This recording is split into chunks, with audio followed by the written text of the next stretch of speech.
I found the link to a woman's TikTok video where she talks about why it is that Satan can't be forgiven,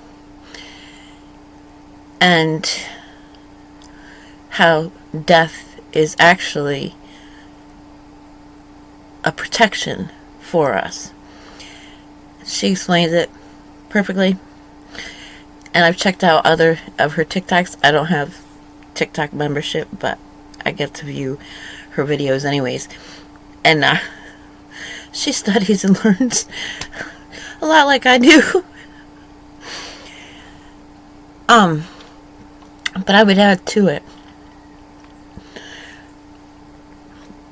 like everybody talks about, God sacrificed an animal to put skin on Adam and Eve. Like, they're thinking real animal skin.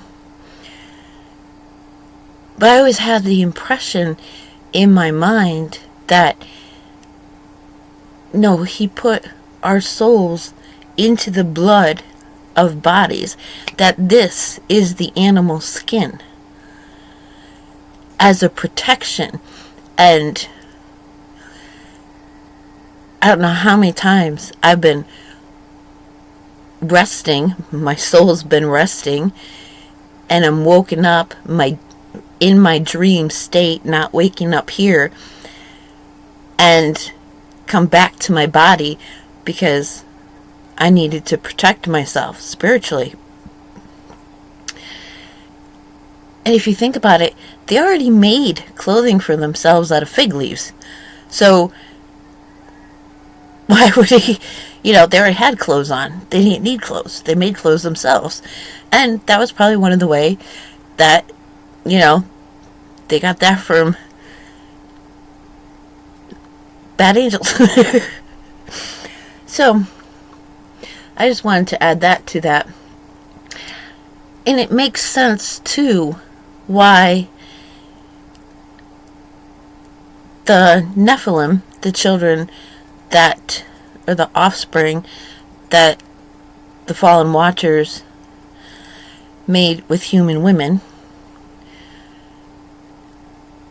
would live on, their spirits would live on after their flesh died, because they had the nature of the angels, that eternal life. And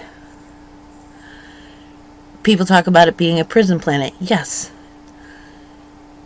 because those eternal spirits were condemned to have to stay on the earth, or in the earth, about the earth, wander the earth.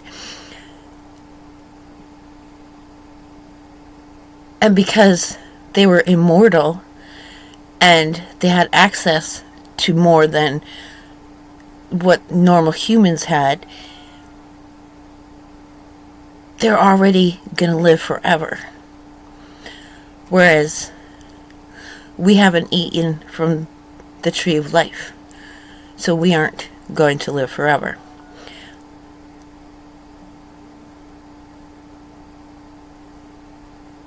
And apparently, if you go through all the Anunnaki histories, there's an actual fruit that they brought to Earth. So it may be a literal tree, just in the spiritual realm.